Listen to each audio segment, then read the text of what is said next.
Hello बच्चों, प्रश्न दिया है किसी धातु के मुक्त इलेक्ट्रॉन धातु के भीतर तो स्वतंत्र रूप से विचरण करते हैं परंतु उसके पृष्ठ के बाहर नहीं निकल पाते, ऐसा क्यों। तो हम लोग इस प्रश्न का यहाँ पे उत्तर देंगे, लेकिन उससे पहले हम लोग यहाँ पे मुख्य अवधारणा देखेंगे जिसके आधार पे इस प्रश्न का उत्तर देंगे। तो मुख्य अवधारणा के अंतर्गत हम लोग यहाँ पे जो मुक्त इलेक्ट्रॉन होते हैं धातु में उसका अध्ययन करेंगे। ठीक है, कि मुक्त इलेक्ट्रॉन क्या होते हैं और ये किस तरह से मुक्त होते हैं। ठीक है, तो देखिए जो मुक्त इलेक्ट्रॉन होता है इसको समझने के लिए हम लोग इस चित्र में आते हैं। धातु या चालक जो रहता है वह परमाणुओं से मिलकर के बना होता है। तो परमाणु में क्या होता है कि धन आवेश यानी कि उसका जो नाभिक होता है, ठीक है, उसमें प्रोटॉन, न्यूट्रॉन और उसकी बाहरी कक्षा में इलेक्ट्रॉन रहते हैं और ये इलेक्ट्रॉन जो रहते हैं वो घूमते हुए रहते हैं। ठीक है, इलेक्ट्रॉन में ऋण आवेश होता है। तो ये इलेक्ट्रॉन जो रहते हैं उस चालक में जब वह धातु बन जाता है तो उसके अंदर में एक तापीय ऊर्जा होती है। तो उसके बाहरी कक्षा के जो इलेक्ट्रॉन रहते हैं जो कि उसके साथ में बहुत ही वीक बॉन्ड से जुड़े हुए होते हैं, वो इलेक्ट्रॉन क्या करते हैं कि उस धातु के तापीय ऊर्जा के कारण अपनी बाहरी कक्षा को छोड़ देते हैं और जो रिक्त स्थान रहता है उसमें तीव्र वेग से गति करते हैं। ठीक है, और ये तीव्र वेग से जब गति करते हैं तो ये अनियमित गति करते हैं। किस तरह की गति करते हैं?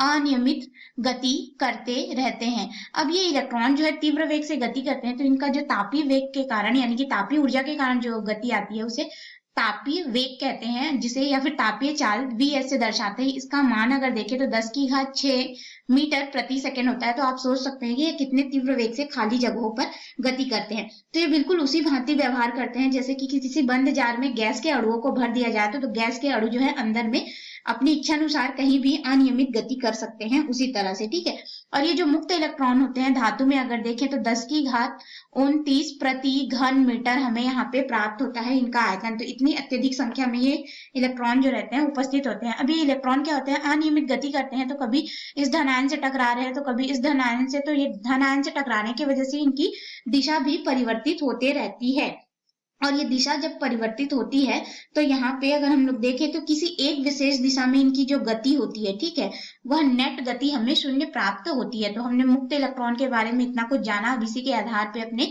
मुख्य प्रश्न में आते हैं जिसमें हमें बोला गया है कि यह बतलाना है कि मुक्त इलेक्ट्रॉन धातु के भीतर स्वतंत्र रूप से विचरण करते हैं परंतु उसके पृष्ठ से बाहर नहीं निकलते। तो देखिए हम लोग यहाँ पे अगर देखें तो मुक्त इलेक्ट्रॉनों की संख्या अधिक है या इसके पृष्ठ पर ही इधर उधर घूमते रहते हैं और धन आयन से टकरा करके अपनी दिशा परिवर्तित करते रहते हैं। लेकिन ये जब गति करते रहते हैं, धन आयन से टकराते हैं, तो इनकी जो गतिज ऊर्जा होती है, ठीक है, गतिज ऊर्जा वह इतनी अधिक नहीं होती कि इसके पृष्ठ के सतह को छोड़ करके बाहर जा सके। ठीक है, इसको बाहर जाने के लिए अत्यधिक मात्रा में गतिज ऊर्जा की आवश्यकता होती है जो कि हम लोग बाह्य स्रोत के माध्यम से इसको प्रदान कर सकते हैं। लेकिन इसकी गतिज ऊर्जा उस समय कम होती है क्योंकि देखो ये गति कर रहा है, धन आयन से टकरा रहा है, ठीक है, और भी जो इलेक्ट्रॉन है उनसे भी टकराएगा, हालांकि उससे प्रतिकर्षित होगा, लेकिन बाकी जो परमाणु है उनसे वो टकराते हुए जाएगा तो उसकी गतिज ऊर्जा क्या हो जाती है? कम हो जाती है। इसीलिए ये पृष्ठ से बाहर जो है निकल नहीं पाता है, पृष्ठ में ही इधर उधर अनियमित रूप से गति करते रहता है।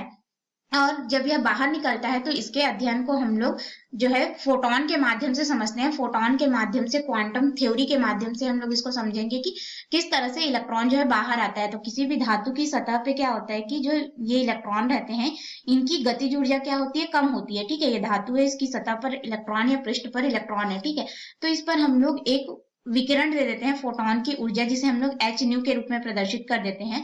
तो यह दो तरह से कार्य करेगा।